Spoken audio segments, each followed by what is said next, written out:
The notice was nailed to her front gate like she was a stranger to the place.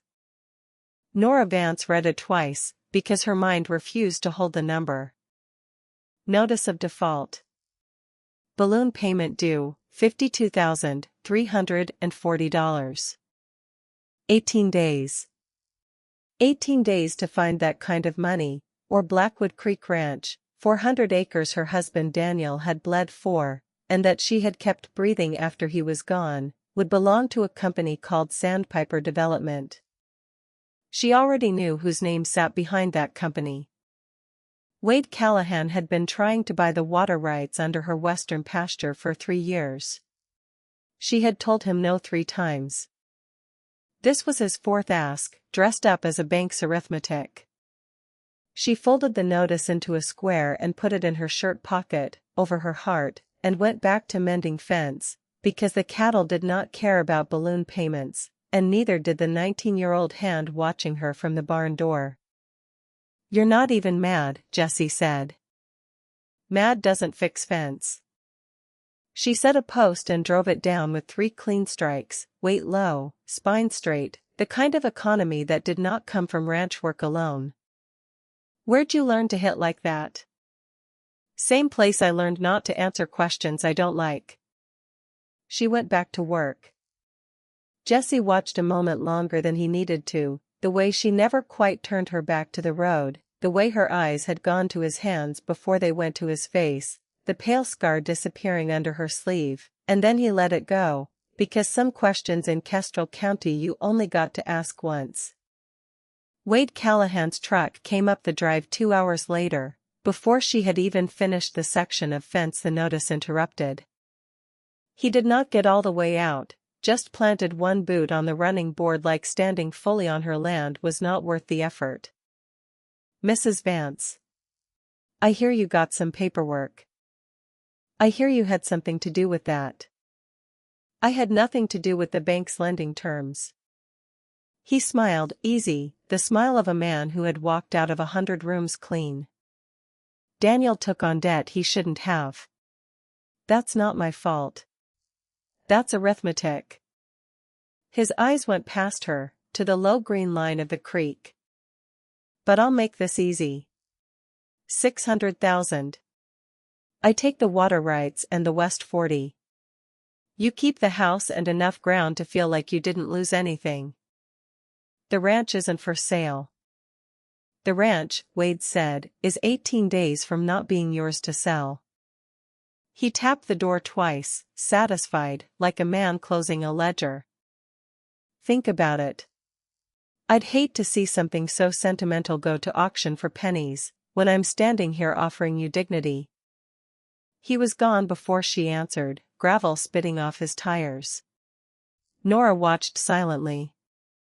Nora stood in the settling dust a long moment, doing something with her eyes that Jessie, watching from the porch, would only later understand was reading the whole property like a room she might have to defend. The gate. The cattle guard. The tree line where a man could park unseen. The old irrigation road running north toward the county line. Then she took out the notice and photographed both sides.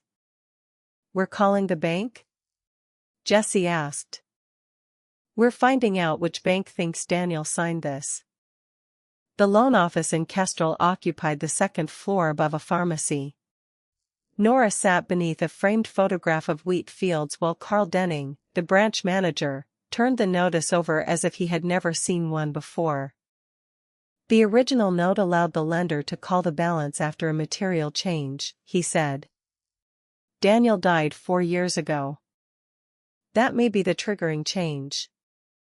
"Then why did you accept 48 monthly payments after he died?" Carl adjusted his glasses. "Servicing decisions are made by our regional lending arm." "Who owns it?" "A holding company." "Which holding company?" His pause was small, but Nora saw it. "I can request the documents. 10 business days, generally.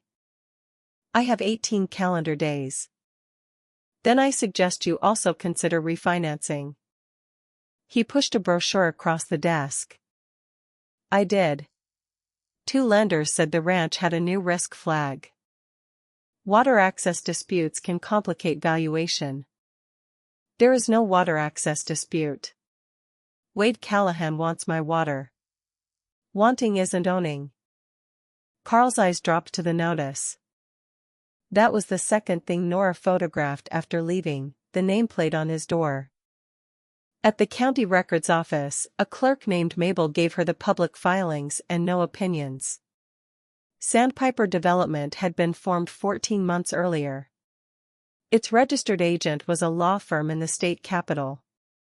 The law firm also represented Callahan Aggregate. The lending arm that held Nora's note belonged to Red Basin Financial Holdings. One of Red Basin's directors was Evelyn Callahan, Wade's older sister. None of it proved a crime. All of it made Wade smile less accidental. Nora paid for copies and laid them across the kitchen table that night. Jesse warmed canned stew and tried not to stare. So he owns the bank? No. His sister sits on the board of a company that owns the company servicing the loan. Words matter. Feels like the same thing. Feelings don't survive lawyers. Paper does. Jesse set a bowl beside her. You always like this? Hungry? Like you're building a trap out of filing cabinets. For the first time that day, the corner of her mouth moved. Eat your stew. By the end of the week, half of Kestrel knew Wade Callahan had a notice on Blackwood Creek. The other half pretended not to know. Ruth Amaya, who ran the feed store, cornered Nora by the grain bins. He did this to the Petersons 2 years back, Ruth said, low, glancing at the door. Wore them down till they sold him land for half what it was worth. I never said anything because I've got a business to protect. She paused. I'm saying it now. What happened first? Ruth frowned. What do you mean? Before they sold. Their bridge washed out. Someone reported their septic system. Bank shortened a deadline. Little things. Enough little things become your whole life. It was not proof. But it was a thread, and Nora had learned a long time ago that you pulled threads before deciding whether they mattered. Can I talk to them? Ruth wrote an address on the back of a feed receipt. That night someone cut 11 strands of fence along the county road.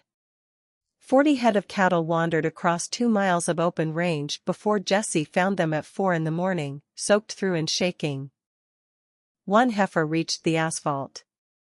A milk tanker missed her by less than the length of its hood. The driver climbed down white-faced and furious until he saw Jesse, alone in the rain, trying to turn 30 animals with a flashlight and a feed bucket. Nora arrived 10 minutes later.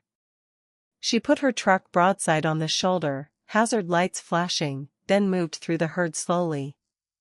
No miracles. No secret command that made cattle obey. Just pressure, patience, and the kind of calm animals borrowed when they had none of their own.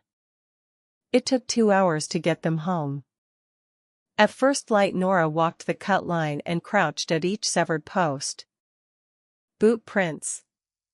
A cigarette crushed into the mud. Wire cutters that left too clean an edge for someone in a hurry. 2 tire tracks where a vehicle had backed into the weeds. Jesse stood mud to his knees, his hands trembling now that the work was over. This isn't kids. No. That truck could have killed somebody. Nora looked along the ruined fence. Then, quieter, surprising him, she said, It's working. I'm scared.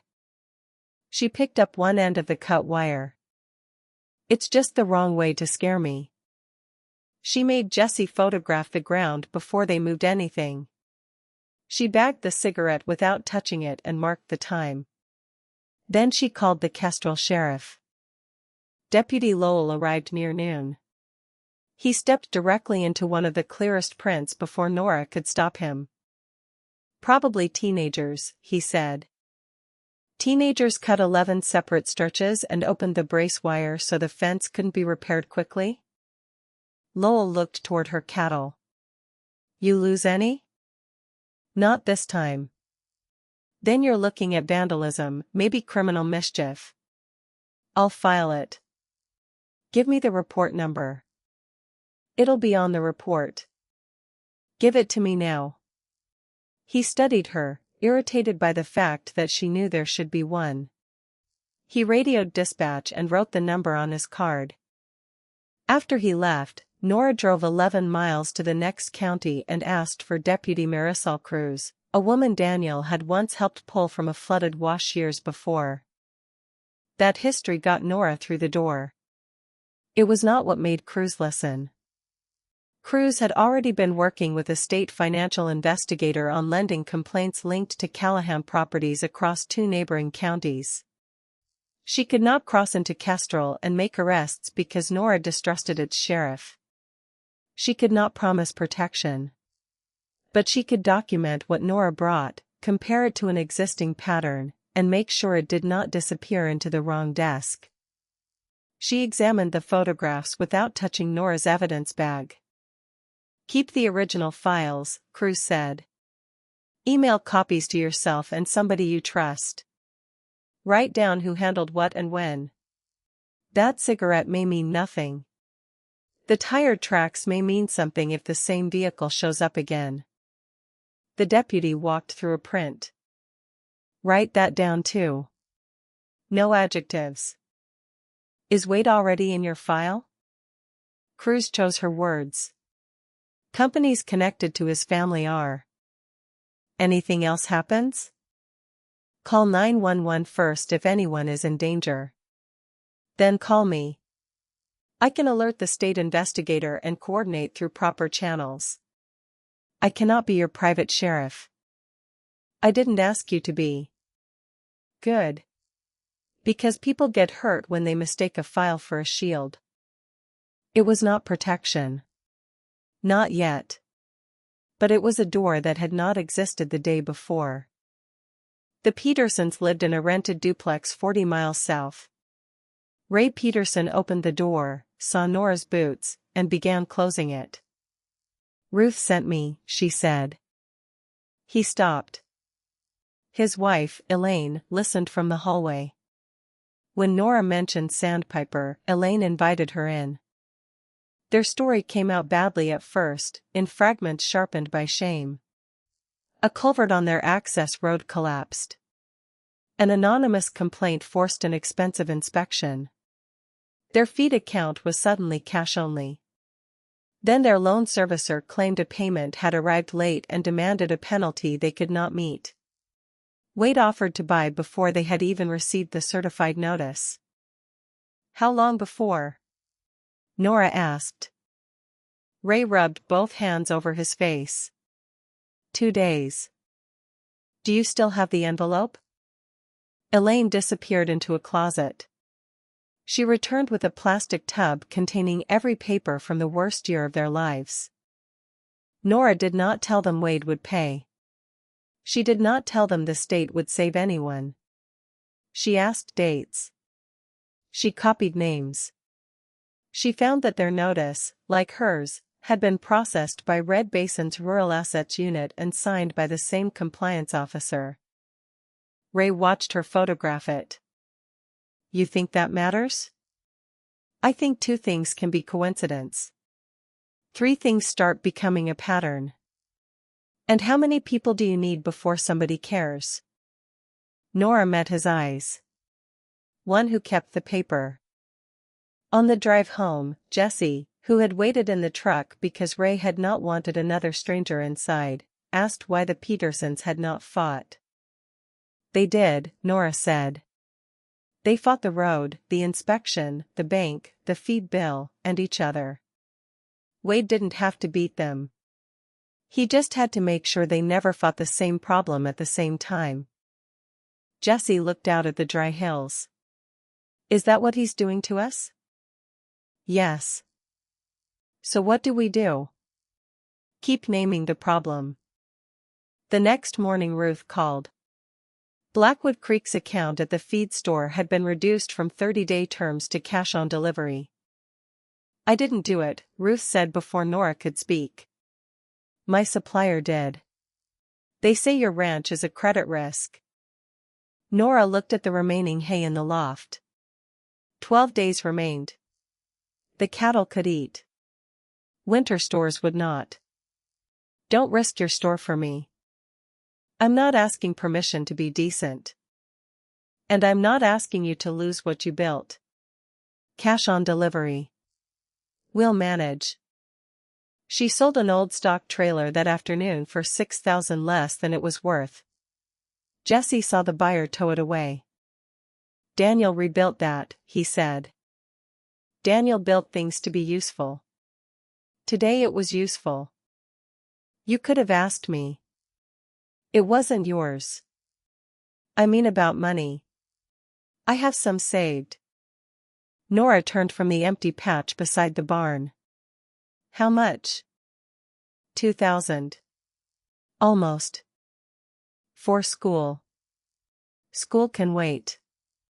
Wade wants everyone around me to turn their future into my emergency. Don't help him." The words struck harder than she intended. Jesse's jaw tightened. "I live here too." "You work here," Daniel said. "Daniel is dead." Silence landed between them. Nora wanted the sentence back before its echo faded. Jesse stared at the ground, nodded once, and walked toward the bunkhouse. She let him go. Then she hated herself for letting him. Dana Petrov did not want to talk. It took 3 visits before the former Red Basin employee let Nora into her apartment. "One question," Nora said. "Did Wade know about my default before I did?" Dana went still. That was the answer. She explained the rest simply. Properties Wade wanted received loans that were easy to approve and suddenly impossible to keep. Appraisals changed. Borrowers were steered away from refinancing. Dana reported the pattern, and someone slashed all 4 tires on her car, twice. Then the bank began hunting for errors in her work. She quit, but she kept copies. The battered accordion folder held internal emails, servicing notes, and a spreadsheet of 12 properties. Beside Blackwood Creek was a date 6 weeks before Nora's notice and a notation, "Acquisition interest confirmed." "Somebody told the bank there was a buyer before the bank told you there was a sale," Dana said. Nora mentioned Cruz and the state investigator. Dana pulled the folder back. "Can they protect me?" "I don't know." It was not the brave answer. It was the one Dana needed. "Make copies," Nora said. "Keep one elsewhere. Give one directly to the state. If you decide not to, I walk away and never use your name." Dana held the folder a long time. "Come back tomorrow." At the ranch, Jesse had repaired half the road fence alone. His anger showed in every staple driven too deep. Nora brought him water. "You'll split the posts doing that." "They're your posts." "Jesse." He kept working. "What I said was cruel." The hammer stopped. "Daniel is dead," Nora said. "But what he promised you didn't die with him. He wanted you to have a place here while you figured out what came next." "I want that too." "Could have fooled me. I am trying to keep Wade from making your life smaller. I did it by making you feel like you don't belong. That was wrong."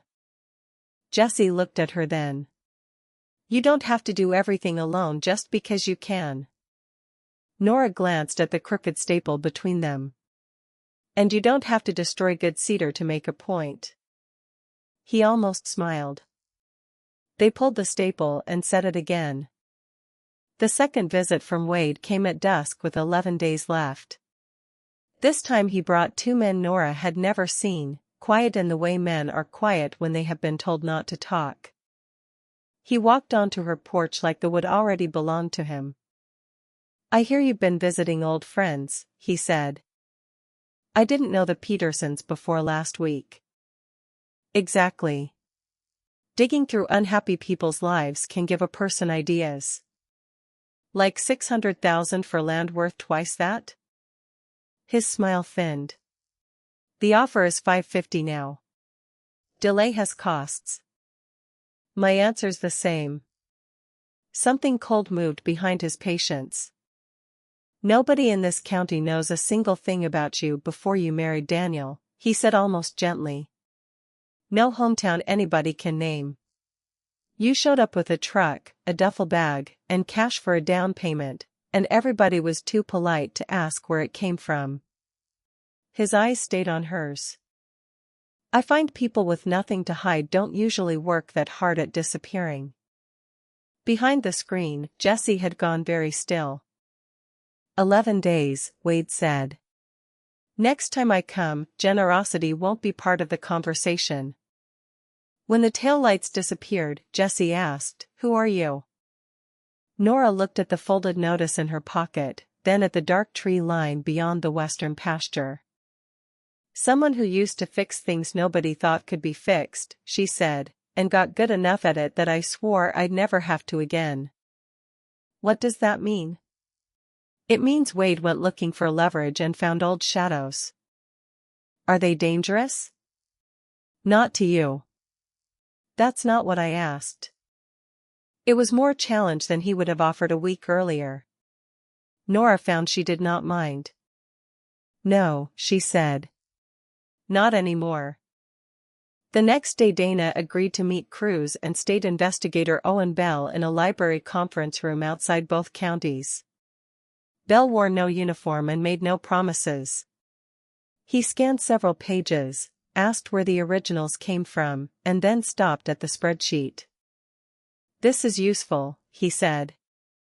Dana looked disappointed. "Useful?" "Useful means I can seek records that don't depend on your copies being admitted. Useful means this tells me what to subpoena.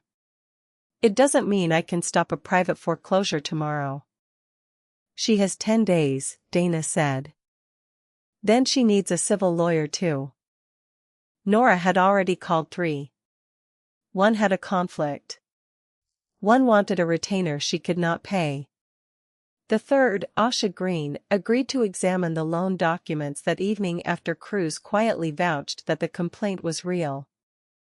Asha found the pressure point at midnight. The default notice relied on a clause triggered by Daniel's death, but the bank had renewed the payment schedule 2 years afterward. That did not automatically erase the debt. It could, however, support an emergency request to pause enforcement while the servicing conduct was reviewed. "Can we win?" Nora asked.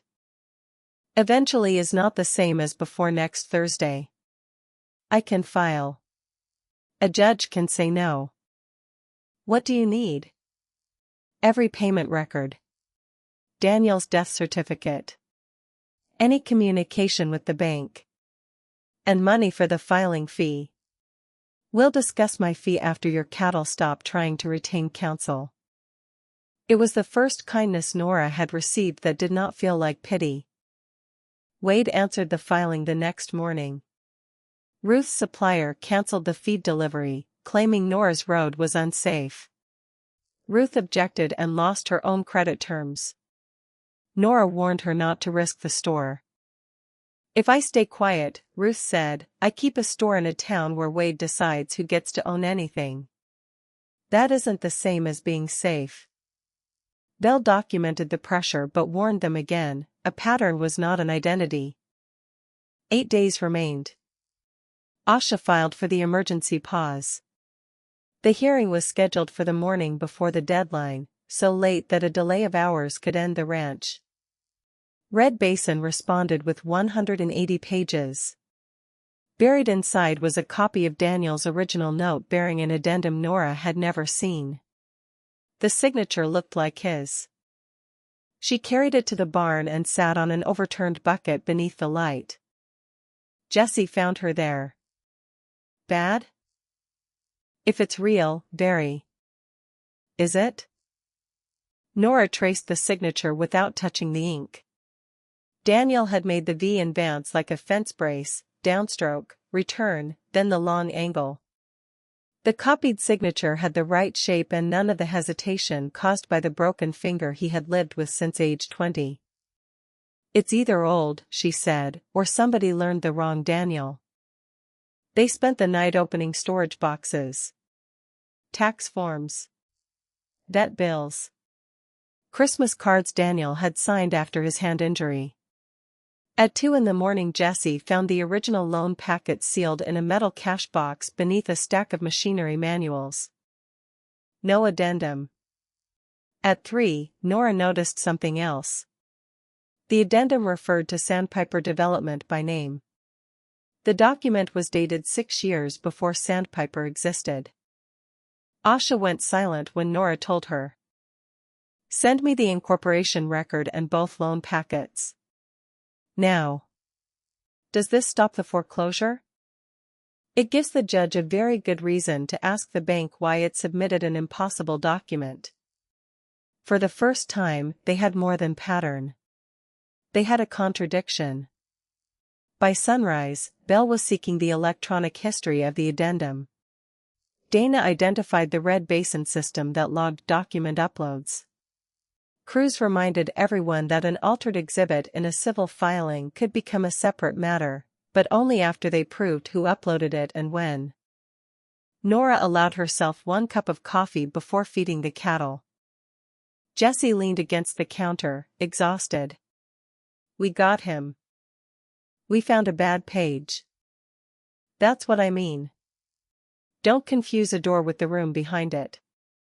His smile was tired. You ever just let a person feel good? 5 minutes. Then we fixed the north trough. They got 3. Smoke rose beyond the barn. The hay shed was burning. Jesse ran for the hose. Nora grabbed his coat and stopped him so hard he nearly fell. Propane cylinders on the west wall. Call 911. The winter hay. Call. They moved the cattle from the adjoining pen while flames crawled through the rafters. Nora used the tractor to drag 1 trailer clear, then backed away when heat cracked the shed windows. The volunteer department arrived in 12 minutes. By then half the stored hay was black water and steam. The fire chief found an oily rag near a side vent and said what fire chiefs say when they are careful, suspicious, not proven. Jesse stood in the mud, ash streaking his face. I saw a truck on the ridge. Dark blue. 1 headlight dimmer than the other. When? Right before the smoke. I thought it was a hunter. Nora made him repeat it to the fire chief before memory could improve itself. Then he kicked the tire of the tractor. I should have got the plate. You saw what you saw. Don't add what you wish you saw. You always talk like a report. Because reports don't get to be angry. Maybe you should be. I am. Then act like it.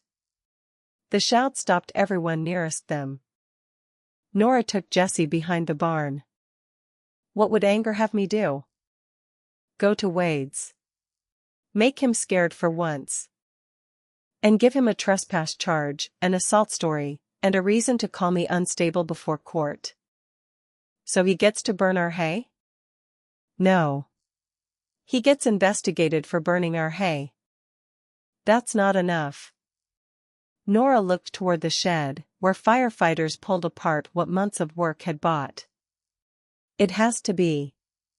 Because the minute we decide rules only matter when they help us, Wade has made us like him. Jesse's anger broke then, revealing the fear beneath it. What if he comes when we're asleep? Nora had no sentence that could make that impossible. Tonight you sleep at Ruth's. No. That is not punishment. I'm not leaving you here. And I'm not using a 19-year-old boy as a night watchman. I'm not a boy. Then hear me as a man. Courage isn't staying where you can't help because leaving feels shameful. He looked away. What about you? I can help here. He heard the hidden part even if he did not yet understand it. That night Nora sat on the porch with Daniel's old rifle lying unloaded across her knees. The sheriff's office sent one cruiser past at 10 and none after. Every noise became an engine until it became a coyote, a branch, a restless cow. At dawn Jesse returned with coffee and found her in the same position. He looked at the rifle, the way she had chosen the corner with a view of both approaches, and the scar visible beneath her rolled sleeve. You were military. It was not really a question anymore. Nora kept looking toward the pasture. Army. How long? 8 years. Medic? A pause. Among other things. And the rest? She finally looked at him. The rest is mine. Something in her face told him that was as far as the door would open. Is that where you learned to watch hands? Faces lie sooner. Wade knows? He knows enough to make himself stupid. He thinks training means I want to fight. Don't you? Nora looked at the burned shed. Wanting one is how people like Wade choose the ground. She set the rifle aside. I'm not going back to what I used to be. Not for him. Not for anybody. If this goes where I think it's going, you get clear. You call 911 first, then cruise. You do not come back until somebody tells you it's over. I can help. You can. By doing exactly what I just told you. He did not like it. But he nodded. 5 days remained. The fire created a genuine feed crisis, but Jesse called neighbors before Nora could stop him. By sunset, 3 borrowed trucks had delivered replacement hay from Ray Peterson's brother. Nobody gave speeches. They stacked bales, drank coffee, and left before gratitude could become debt. Ray stayed behind. Elaine wants to give a statement, he said. Me too. You don't owe me that. No. We owe ourselves. The next morning Bell took their statements. A third former landowner came forward after hearing about the fire. The pattern widened, but the clock did not slow. Dana mailed Bell another complete copy of her files and promised to appear at the hearing, though she admitted a dark truck had followed her home from work. Nora told her to report only what she had seen, not what fear had filled in. 2 days remained when someone put a sledgehammer through the housing on Nora's well pump in broad daylight. Jesse saw a dark blue truck leaving the service road. One headlight was dimmer than the other. This time he saw 3 plate characters and wrote them on his palm before calling anyone. The cattle still had water in the upper tank, but only for hours. Nora and Jesse rigged the old windmill pump while Ruth called every repair company in the county. 2 refused. One said its next opening was in 9 days. Ray Peterson arrived with a portable pump borrowed from his brother. Thought you might need a bridge over one problem, he said. The partial plate matched a truck registered to Cole Mercer, an employee of Callahan Aggregate. The tread dimensions were consistent with the tracks photographed at Nora's cut fence. Consistent was not identical.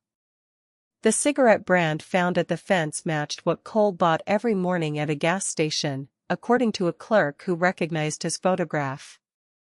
Still not proof that he had dropped that cigarette. Then Bell obtained camera footage from a way station. Cole's truck had passed toward Blackwood Creek 20 minutes before the well damage and returned 37 minutes later. For the first time, crews used the word probable. Bell is seeking a warrant for the truck, she said. Do not approach Mercer. Do not tell Wade. Will the warrant come before tomorrow? I don't know. Tomorrow was the hearing. Midnight after that was the deadline. Asha called with worse news. The judge assigned to the emergency motion had recused himself because his brother did business with Callahan Aggregate. The replacement judge would hear the case at 4 in the afternoon. 8 hours before the ranch could be taken. Nora spent the evening copying evidence into 3 boxes: court, state, backup. She made Jesse label every page. He complained that her handwriting looked like fence wire. You can read fence wire? Better than this. At 10, lights appeared on the ridge and stayed for 20 minutes. At 11, the power went out. The utility said a line had been cut half a mile from the ranch. They worked by lantern. "This is the part where you tell me to leave," Jesse said. "This is the part where I tell you the truck has gas and the evidence boxes go with you if anything happens." "And you?" "I know the county road in the dark." "That's not an answer." "It's the one I have." He taped the last box shut. "Daniel told me you saved him once." Nora's hand stopped. "He said a horse rolled on him in a ravine and you kept him alive 6 hours. Said you insulted him every time he tried to sleep. He was being inconvenient. He said you married him because he was too stubborn to die. He said many things incorrectly. He said you stayed because this was the first place nobody needed you to save them." Nora looked at the lantern flame. "He shouldn't have told you that. Maybe he thought one day you'd need somebody to remind you." The power returned at 1 in the morning. At 9, Dana walked into Asha's office carrying the original accordion folder. She was pale, sleepless, and present. At 10, Belle called. The warrant search had found bolt cutters, a sledgehammer with paint matching the pump housing, and a printed map of Blackwood Creek in Cole Mercer's truck. More important, Cole had asked for a lawyer and then, before the lawyer arrived, said Wade had only paid him to make her ready to sell. The statement's admissibility would be argued. The physical evidence would not vanish. "Is Wade being arrested?" Nora asked. "Not yet," Belle said. "Mercer ties himself to the axe. We still have to tie instructions or payment to Wade." The answer felt unbearable and correct. At noon, Red Basin offered to postpone the foreclosure for 30 days if Nora withdrew the emergency motion and agreed not to make public statements about the servicing dispute. Asha read the offer twice. "They are afraid of today's hearing." "Does 30 days save the ranch?" "It saves it for 30 days. Dana stared at the floor. Accepting would keep her documents out of open court. It would also let Red Basin isolate Nora from the other families. "What would you do?" Nora asked her. "Don't make me decide your home. I'm asking what the woman who kept this folder thinks." Dana touched its frayed edge. "I think 30 days is how they make sure we're alone again." Nora rejected the offer. At 2, the courthouse clerk announced that the hearing would be moved to 5 because the judge's earlier docket was running long. 7 hours remained. At 3, Wade arrived at Blackwood Creek Ranch instead. Nora heard 2 trucks before she saw them. One was Wade's. The second had no company markings. Both stopped beyond the final bend, and their engines went quiet. People conducting legal business did not usually hide their arrival. Jesse was loading the evidence boxes for court. "Go," Nora said. "We're supposed to leave together. Take the boxes to Asha. Call 911, then cruise, when you have signal." "Nora. The hearing matters more than this porch." He hesitated. "You said I belong here," he said. "You do. That is why I need you to protect what can actually save it." He looked at the trucks, then at the boxes. This time leaving was not obedience. It was his job. He drove north on the irrigation road as Wade and 3 men came up from the main drive. Wade carried papers. Not a court order. Not a deputy's notice. Just papers and a signature line. "You missed your chance at dignity," he said. "The deadline is midnight. The bank can accept surrender whenever it likes. Sign now and I tell them you cooperated. Your employee is in custody." For the first time in 18 days, Wade's face failed him. "I have many employees." Cole Mercer. One of the men behind Wade shifted his weight. Nora watched his hands, not his expression. "Cole does maintenance," Wade said. "If he damaged your property, that's between you and him. He says you paid him." She did not know exactly what Cole had said about Wade. The difference mattered to a court. It mattered less to a guilty man's nerves. Wade glanced at the heavy man on his left. There it was. Not an order in words. Permission. The man climbed the porch steps. "Last chance," Wade said. Nora stepped back toward the door. "Get off my land." The heavy man moved faster than she expected. His shoulder caught her across the ribs before she turned enough to take away the force. The porch post hit her back. The world flashed white. She dropped to one knee. Pain tore through her side when she tried to breathe. A boot clipped her forearm as she braced against the boards, opening the old scar along one edge. Warm blood ran toward her wrist. For several seconds Nora Vance was not anyone's hidden soldier. She was a 52-year-old woman on her own porch, hurt badly enough that she was not sure she could stand before the man reached her again. Her pulse hammered in her ears. The porch tilted. One thought arrived with terrifying clarity. This is how it happens to people who wait too long to leave. The man stepped toward her. Nora put her good hand beneath herself and stood anyway. Not quickly. Not gracefully. Just enough. He came again. She could not get clear. She turned late and took the impact across her shoulder instead of her head. Her right arm went half numb, but she stayed conscious. Right then, that was enough. She backed around the porch post, keeping thick wood between herself and the men spreading around her. She was not trying to beat them. She was buying seconds. Distance. One breath, then another. The heavy man came around too fast.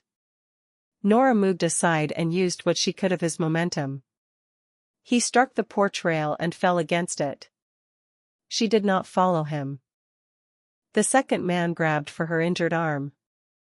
Nora pulled away, lost her footing, and went down hard. His knee hit the boards beside her ribs. She kicked the screen door closed between them and scrambled backward into the house. It bought 1 second. The door tore from its lower hinge. Nora reached the kitchen, overturned the table behind her, and heard Wade shout that he needed her hand unbroken. That sentence mattered. They still needed a signature. The heavy man pushed through the doorway, slowed by the table. Nora struck his forearm with the iron fireplace poker, not his head, not with the strength stories would later give her, just hard enough to make him release the chair he was moving. The poker fell from her numb hand. The third man stopped near the door. Nora did not look unbeatable. She was bleeding. One arm hung badly. Every breath hurt. But the easy job Wade promised no longer looked easy, and uncertainty entered the room. Then Wade heard sirens. "Get her in the truck," he said. Nobody moved. The sirens grew louder. The third man backed through the broken screen first. The second followed. The heavy man cursed Nora and stepped away from the table. Nora did not chase any of them. She leaned against the counter and stayed upright because sitting felt like something she might not reverse. A Kestrel County cruiser came up the drive. Another followed. Crews arrived seconds behind them with Bell, whose presence had been authorized after Jesse's call connected an active assault and Mercer evidence to the wider state investigation. Commands filled the yard. Wade recovered first. He always did. This woman attacked my associates during a lawful negotiation. I want her arrested. Bell looked at the broken screen, the overturned kitchen, and Nora's bleeding arm. One of Wade's men said, "I never went inside." No one had asked him whether he did. Crews moved toward Nora but did not cross the scene until a Kestrel deputy secured it.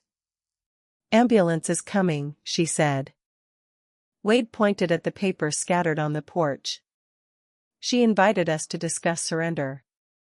"Then why did her employee call 911 to report forced entry?" Bell asked. "He wasn't here." Again, an answer to a question nobody had asked. Bell turned to the nearest deputy. "Cole Mercer was arrested this morning with tools linked to damage on this property. We have an open warrant process involving communications and payments. These men now need to be separated and interviewed."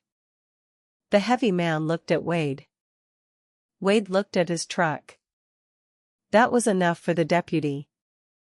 "For everyone's safety, turn around and put your hands behind your back." "This is insane." "No," Cruz said. "This is documented." Only then did Wade look at Nora, not the ranch, not the creek, but her, as if he had spent 18 days trying to understand the wrong problem. Nora did not give him a speech. She sat heavily on the kitchen floor, pressed her good hand against her bleeding arm, and let other people do the part of the job that had always belonged to them. The ambulance took her to the hospital with 2 cracked ribs, a separated shoulder, and 12 stitches along the old scar. At 5:17, Asha appeared before the judge with Jesse, Dana, the original loan packet, the impossible addendum, and Bell's affidavit describing the active state investigation. Red Basin's lawyer asked for a delay. The judge granted something narrower and more important, an immediate pause on enforcement, preservation of all servicing records, and a prohibition on transferring Blackwood Creek's note until the disputed documents were examined. Midnight passed while Nora slept under hospital lights. The ranch remained hers. Over the next 4 months, investigators traced payments from a Callahan aggregate account to Cole Mercer and recovered messages directing him to create maintenance pressure at Blackwood Creek and 2 earlier properties.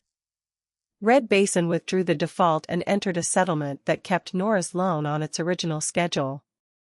Wade and Mercer faced charges arising from the sabotage, forced entry, and lending scheme. Other families reopened their claims. Dana testified once, in a closed grand jury room, then went home. The town made more of Nora's past than Nora did. She answered no questions about it. 6 weeks after the hearing, she and Jesse replaced the last damaged section of road fence. Her shoulder was still strapped. He handled the driver while she checked the line. He set a post, swung, and buried it clean. "Like that?" he asked. Nora sighted down the wire. "Better." "You ever going to tell me the rest?" "No." Jesse smiled. "Didn't think so." Nora handed him another staple. Beyond them, cattle lowered their heads to grass beside Blackwood Creek. The repaired fence ran straight toward the gate where the notice had been nailed, and for once there was nothing on it but weathered wood. "Come on," she said. "Fence won't fix itself."